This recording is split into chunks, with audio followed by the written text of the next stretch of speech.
Mpendwa mtazamaji na msikilizaji wa Radio Tabora FM, karibu kwenye tafakari ya masomo ya leo Jumatatu ya tarehe 4 mwezi Mei mwaka 2026 katika Dominika ya 5 ya Pasaka. Masomo ni kama ifuatavyo.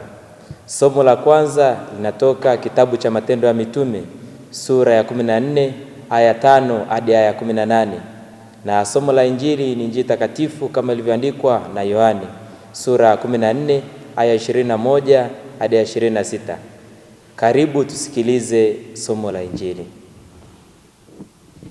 Somo la Injili takatifu ilivyoandikwa na Yohane.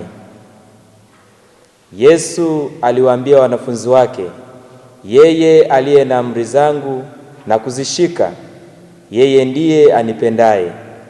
Naye anipendaye atapendwa na Baba yangu, nami nitampenda na kujidhihirisha kwake. Yuda si Iskarioti akamwambia Bwana, imekuwaje ya kwamba wataka kujidhihirisha kwetu wala si kwa ulimwengu? Yesu akajibu akamwambia, mtu akinipenda atalishika neno langu, na Baba yangu atampenda, nasi tutakuja kwake na kufanya makao kwake. Mtu asiyenipenda yeye hayashiki maneno yangu, nalo neno mnalolisikia si langu, ila ni lake Baba aliyenipeleka. Hayo ndiyo niliyowaambia wakati nilipokuwa nikikaa kwenu.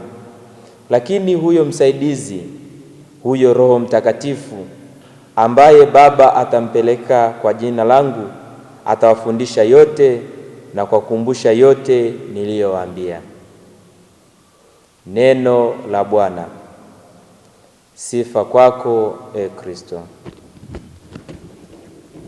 Ndugu zangu wapendwa katika Kristo, katika safari ya imani kuna maswali ambayo hayapukiki. Miongoni mwa mengi ni haya: je, upendo wangu kwa Kristo una sura gani? Je, imani yangu ni neno tu linalotamka mdomoni au ni uhai unaodhihirika katika matendo? Masomo ya leo yanatufunulia siri hii kubwa kwa uwazi mkubwa. Upendo wa kweli kwa Kristo hujidhihirisha katika utiifu na ushuhuda. Injili ya leo ni sehemu ya hotuba ya Yesu ya kuaga asa inayobeba maneno ya kina ya urithi wa kiroho kwa wanafunzi wake. Yesu anasema, anayenipenda atashika amri zangu. Rejea Injili ya Yohane sura ya 14 aya 23. Hapa tunapata kanuni ya msingi ya teolojia ya maadili ya Kristo, yaani upendo, kwa Kigiriki caritas. Hauko katika hisia pekee, unadhihirika katika utiifu wa hiari. Zaidi ya hapo, Yesu anaahidi tunakuja kwake na kufanya makao kwake. Tukirejea Injili ya Yohane sura ya 14 aya 23. Hii ni lugha ya ndani kabisa ya ushirika wa Mungu, yaani komunio. Mungu anakaa ndani ya mtu anayempenda kweli. Na hatimaye Roho Mtakatifu atawafundisha yote kama Bwana wetu Yesu Kristo alivyowaambia mitume wake. Tukirejea Injili ya Yohane sura ya 14 aya 26. Hapa tunaingia katika teolojia ya Roho Mtakatifu kama mwalimu wa ndani.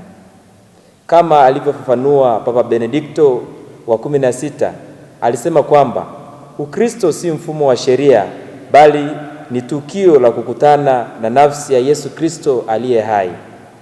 Na Papa Francisco aliongezea, imani inayozaa matendo ni imani isiyokomaa, ambayo kwamba imani isiyozaa matendo ni imani isiyokomaa. Mtakatifu Thomas wa Aquinas mwenyewe anasema, sheria mpya ya Injili ni neema ya Roho Mtakatifu ndani ya mioyo yetu. Lakini pia Mtakatifu Agustino wa Hippo anaongezea kwa kusema, upendo wangu ndio uzito wangu, unanipeleka popote ninapokwenda. Injili inabeba dhana ya ushuhuda katika somo la kwanza, ambapo tunashuhudia kanisa la mwanzo likiwa katika harakati za kimisionari. Paulo na Barnaba wanakumbana na hali mbili: upinzani mkali na heshima iliyopitiliza, yaani kutaka kuwaabudu. Katika yote wanachagua njia ya kweli. Sisi nasi tu wanadamu kama ninyi. Tukirejea kitabu cha Matendo ya Mitume sura ya 14 ya 15.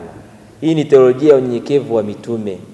Yaani mitume ni chanzo cha neema, bali pia mitume si chanzo cha neema, bali ni chombo tu cha neema, kama alivyosisitiza Papa Yohane Paulo wa pili kwamba kanisa linaitwa kuwa na ujasiri wa kimisionari bila kupoteza unyenyekevu wake. Leo kanisa linasisitiza kumtangaza Kristo na uwezo wake, sio kuonesha uwezo wetu binafsi. Yaani sisi tunaohubiri sio kuonesha uwezo wetu binafsi, bali uwezo wa Kristo. Hata hivyo, Injili inajionyesha katika upendo, utiifu na ukaaji wa Mungu ndani ya mtu. Inaweza kushuhudiwa na matendo, yaani ukaaji huo, ushuhuda wa nje na uinjilishaji wa misionari kama ule wa Paulo na Barnaba. Muktadha wa Tanzania na dunia ya leo, kuna imani hai lakini pia majaribu ya kimaadili. Vijana wanapambana na hali ya kutokuwa na uhakika wa maisha. Jamii inakabiliwa na mvuto kati ya maadili ya Injili na ushawishi wa kisiasa. Katika kiwango cha dunia kuna migogoro, vita na hofu. Watu wengi wanapoteza matumaini. Masomo ya leo yanatualika kurudi kwa Kristo kwa upendo wa kweli na kuruhusu Roho Mtakatifu atuongoze. Imani ya kweli haiwezi kubaki moyoni tu, lazima itoke nje. Katika ulimwengu unaotikiswa na mashaka, pia jamii inayotafuta mwanga kati ya giza, Kristo bado anasema, sitawaacha yatima. Tukirejea kitabu cha Matendo ya Mitume sura ya 14 aya ya 18. Mpendwa mtazamaji na msikilizaji wa Radio Tabora FM, fikiria kijana mmoja anapata kazi ndogo ofisini. Siku moja anaambiwa, ukibadili kidogo hizi hesabu utapata pesa za ziada. Ndani ya moyo wake kijana kuna sauti mbili, moja inasema fanya utapata pesa, nyingine inasema hii si haki. Pale akamkumbuka Yesu na kusema, ukinipenda utashika amri zangu. Kijana anaamua kusema hapana. Hivyo kwa kijana kusema hapana, anakuwa amepoteza pesa, lakini yeye si shuhuda na shujaa, kwa kuwa ameokoa dhamiri yake. Kwa kuwa kukataa kufanya ubadhirifu au wizi au rushwa, anaokoa ile dhamiri yake. Tumwombe kila siku Roho Mtakatifu atuangaze akili zetu ili tumpende Kristo kwa ukweli na kwa matendo, ili daima kwa kuwa mashuhuda wa matumaini katika dunia ya leo, pia kuwa mashuhuda wa Kristo hasa katika jamii inayotuzunguka, yaani kupitia matendo ya kila siku, hasa kudhihirisha ile imani ambayo tunaamini. Tafakari hii imeandaliwa na Frateri Alfaxad Ndiahamkama, mwanafunzi wa masomo ya teolojia mwaka wa pili katika seminari kuu ya Mtakatifu Paulo Mtume Kipalapala iliyoko Jimbo Kuu Katoliki Tabora. Tumsifu Yesu Kristo.